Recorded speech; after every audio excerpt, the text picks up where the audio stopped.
Hello, it's Rachel Lancaster from the Mutton Club here, and today I would like to talk to you about seizing the moment.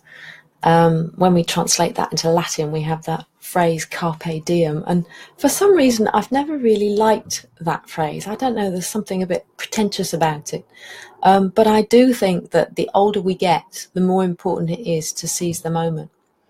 If you're watching this live, or even if you're watching on the replay, please say hello in the comments, because then I know you're there. Otherwise, I have no idea, and I'm just talking to the camera and myself in my little office.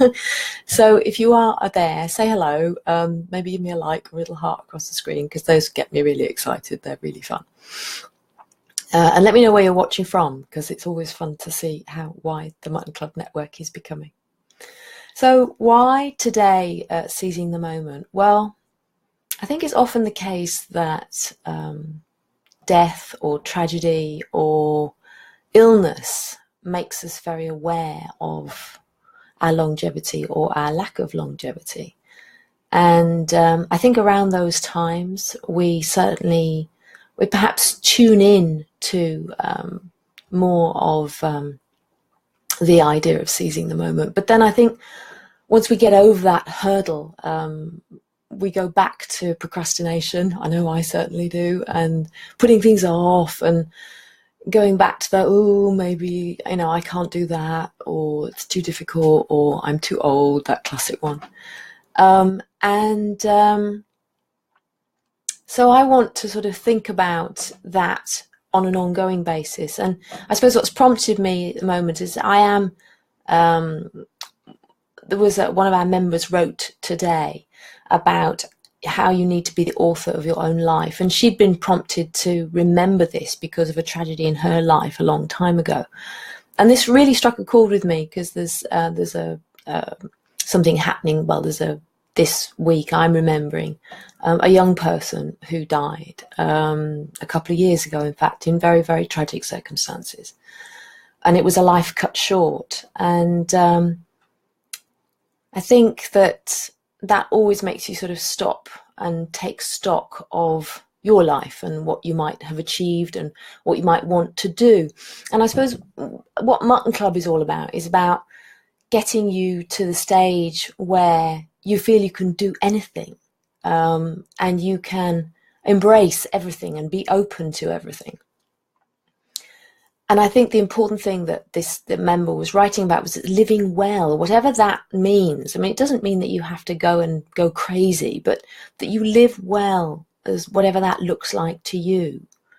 And I'm a great believer. Midlife is exactly that. It's the middle of life. And I think midlife can be a very broad period. It doesn't, when does it start? I don't know. I believe personally that at 51 I'm probably in the latter half of my midlife. Some people would say I'm right smack in the middle of midlife, but I think I'm unlikely to live to 102. It'd be fantastic if I did. I'd quite like that, but it's probably unlikely. So I see myself as sort of going into the later stages of midlife. And one of our writers on the website, she wrote about how she saw turning 60 as the youth of her old age, which I thought was a lovely way of looking at it. So there are these ages of man, woman, aren't there? But I really do believe that, for example, if I look at what I personally achieved between 20 and 50, I did quite a lot, but I feel I'm doing so much more now. I'm more confident now. I'm more ready to do new stuff. I would never, ever have done what I'm doing now, even 6 months ago. I would never have been on a Facebook Live talking to you. It just would not have happened. So I think, so what I wanted to say was that if I think of that, and if I think, okay, 70 years and 10, 70 plus 10, that's 70, isn't it? 70 years and 10, that's 70. But average life expectancy, 80, hopefully. That's average. So if we look after ourselves, we're going to be a bit older than that, hopefully. So there's no reason why I can't achieve as much as I've achieved between 20 and 50, between now and 80. And you know what? That's what I want to do. That's really what I want to do. So I need to remind myself to stop procrastinating, because by heck, I wasted a lot of time, and I waste a lot of time on social media. But then again, I'm building a community and I'm reaching out, and I've spoken to 2 amazing women today, one in Australia and one at King's Cross Station, who I've met on social media and who have already changed my life by what they've given to me and what they've shared with me, and the inspiration that they brought for me. And that is really, really special. I think it's amazing. And introduced me to things that I would never, ever have considered before. So my question to you today, because I always like to ask you questions, don't I, is, if money was no object and time was no object and physical ability was no object, right? What would you most like to do? What would you like to do? What's always been your dream that you'd love to have a go at, but you've never dared? Or you've just thought, oh no, can't do that. I'm not the right sort of person to do that.